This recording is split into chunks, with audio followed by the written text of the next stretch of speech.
కొద్ది మాటలు చెప్పవలసి ఉన్నది. నిజానికి నాది రాజాము, శ్రీకాకుళము జిల్లా. ఈ పరిచర్యలో మా ఒక సేవకుల ద్వారా మేము ఈ స్థానంకి రావడం జరిగింది.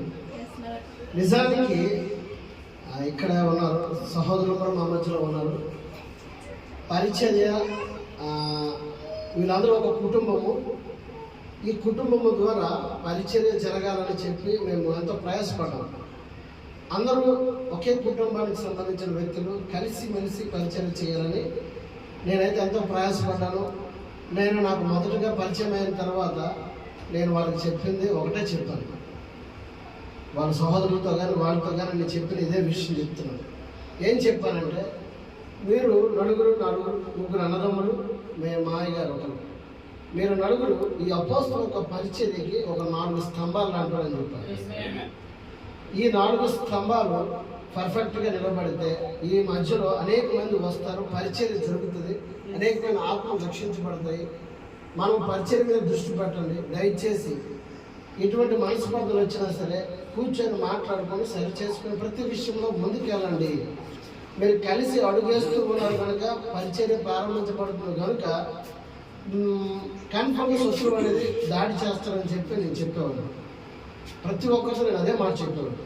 అయితే కొన్ని పరిస్థితుల కారణంగా ఒక సమస్య అనేది రావడం జరిగింది.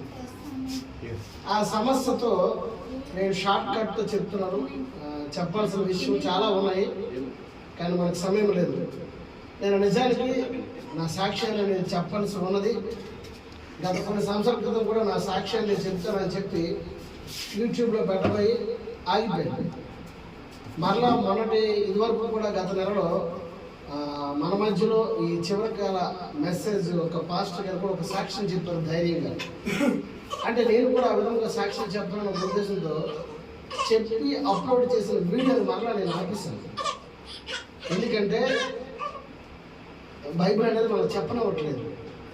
ఈరోజు మనము నా సాక్ష్యాన్ని కనుక నేను చెప్తే కన్ఫర్మ్గా మేము ఏ విధంగా బయటకు వచ్చామో ఏవేవి జరిగాయో వాళ్ళకి కొన్ని విషయాలను బట్టి సమస్యలు వస్తాయి. అందుచేతనే నేను ఏ స్థలాల నుంచి వచ్చానో వారి గురించి నేను చెప్పకపోవడమే ఉత్తమం అని చెప్పి నేను ఆగిపోయాను. అయితే గత వారంలో 2 వారాల క్రితం సాక్ష్యం చెప్తామని వీడియో 4వ తేదీన అప్లోడ్ చేసి డేట్ పెడితే ఎండ్ టైం మెసేజ్లో సేవకుల గ్రూప్లో నన్ను తీసేశాను. పోస్ట్ పెట్టి నేను పలానా రోజు సాక్ష్యంలో చెప్తానని చెప్పినందుకు నన్ను గ్రూప్లో నుంచి ఎండ్ టైం మెసేజ్ తీసేశాను. ఈరోజు పరిచర్య అనేది చాలా ఉంది, విస్తారమైన. బయటికి వెళ్ళనివ్వకుండా ఆపేది ఎవరంటే ఈ చివరికాల వర్తమానంలో ఉన్న సేవకులు ఆపుతున్నారు. 100% అది నిజమండి. ఇంకా చాలా విషయాలు ఉన్నాయి. అయితే ఈరోజు నేను చెప్పదలుచుకోలేదు. మన మధ్యలో దేవుడు అద్భుతంగా ఉన్నతమైనటువంటి పరిచర్య నిమిత్తము ఈ స్థలాన్ని ఇచ్చారు కనుక అసలు ఇక్కడ మనం ప్రారంభించడం గల కారణం ఏంటంటే మనం చెప్పుకొని ముందుకు వెళ్ళిపోతాం. అయితే సహోదరుల మధ్య సమస్య రావడంలో మేము ఒకటే చెప్పేవాళ్ళం, మీ మధ్య సమస్య వచ్చిందని అంటే వాక్యాన్ని వర్తమానాన్ని మధ్యలో పెట్టి సమస్యను పరిష్కరించుకోండి అని నేను చెప్పేవాడు. అయితే ఆ సమస్య అనేది కొద్ది కారణాల చేత ముదిరి బ్రదర్ ఆగిపోవడంతో ఈ విషయం అనేది మన అనకాపల్లిలో ఉన్న సాల్మాన్ గారి దగ్గరికి వెళ్ళింది. సాల్మాన్ గారు ఎప్పుడైతే ఎంటర్ అయ్యారో అప్పుడు దీనికి ఒక పరిష్కారం వస్తుందని చెప్పి అవతల ఎవరైతే పెద్ద సేవకులు ఉన్నారో ఆ వ్యక్తి చెప్పిన వ్యక్తి పరిష్కరించాల్సింది పోయి కుటుంబాన్ని సైతం విడగొట్టేశారు. నేను అసలు నిజానికి ఆయనపై నా సహోదరుడు ఆయన ఎంతో ప్రేమించాను. నేను ఎవరినైతే ప్రేమించే ఎక్కువ సమయాన్ని ఇచ్చి నేను వారితో గడిపిన వాళ్ళందరూ నాకు దూరం అయిపోయారు ఈరోజు. కానీ కుటుంబాన్ని కలపాల్సిన వ్యక్తి విడదీసేశాడు. కలపాల్సింది నిజంగా వర్తమానం వచ్చి రహాబు వేసే వర్తమానం ఎప్పుడైతే వచ్చిందో తన కుటుంబాన్ని రక్షించుకుంది. అవునా? తర్వాత తన కుటుంబాన్ని రక్షించుకోవడం మన మధ్యలో అనేక మంది ఉన్న సాక్ష్యాలు.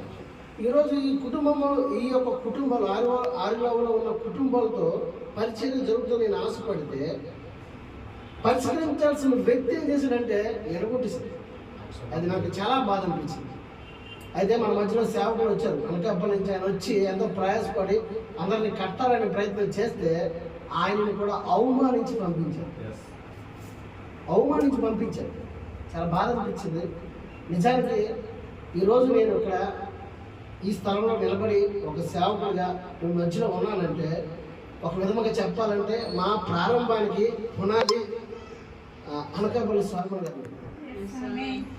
మేము బయటికి మమ్మల్ని బయటికి త్రోసివేయబడిన తర్వాత నేను ప్రపంచమంతా వధువు అనుకున్నాను. బయటికి తోసిన తర్వాత నేను చాలా మంది సేవకులు ఫోన్ చేస్తే ప్రార్థన చేద్దాము లేదా ఫోన్ పెట్టేసేవారు. నిజంగా దేవుడి యొక్క కృప ద్వారా ఆ రోజు మమ్మల్ని ఆదరించి ఈరోజు ఇప్పటి వరకు అనేక విషయాలకు మాకు సహాయపడుతూ మమ్మల్ని ముందు ప్రోత్సహిస్తూ ముందుకు నడిపిస్తున్న వ్యక్తి ఈ ఎంటైర్ మెసేజ్లో ఇవ్వండి అనకాపల్లిలో సాల్మన్ గారు. ఆయన ద్వారా ఈరోజు నిజంగా మరొక మారు మా ప్రశస్తమైన సోదరుల ద్వారా ఈ కార్యక్రమాలు జరుగుతున్నందుకు మేము ఎంతగానో సంతోషిస్తూ ఉన్నాం. చాలా విషయాలు ఉన్నాయి, ఇవన్నీ చెప్పుకొని మనము మన వర్తమానం కరెక్టే, బైబుల్ కరెక్టే. ఈరోజు మనుషులు ఎత్తి పట్టుకుంటారు జనాలు, మనుషులు చూస్తున్నారు, మైనస్లు హైలైట్ చేస్తూ ఉన్నారు.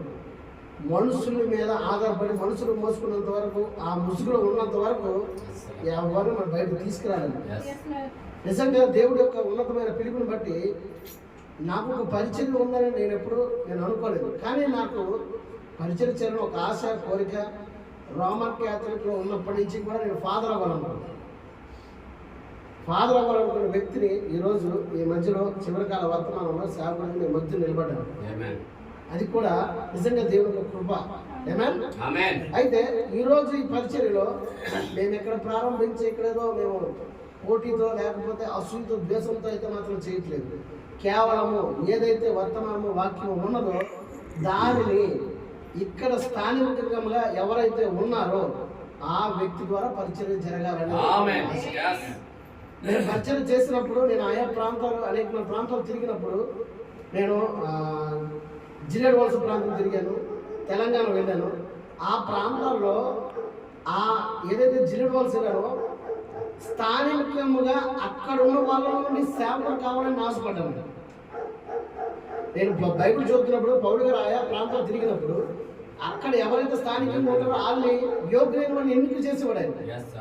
ఈరోజు అది కాదు, అంతా మనదే, అంతా ఎవరైతే ఒప్పు చెప్తారో అందరూ కలుపుకొని ఈ పాత్రనే ఒక 5-6 సంఘాలు 16 సంఘాలు 3 సంఘాలు అందరూ ఏమైనా ఏమండి.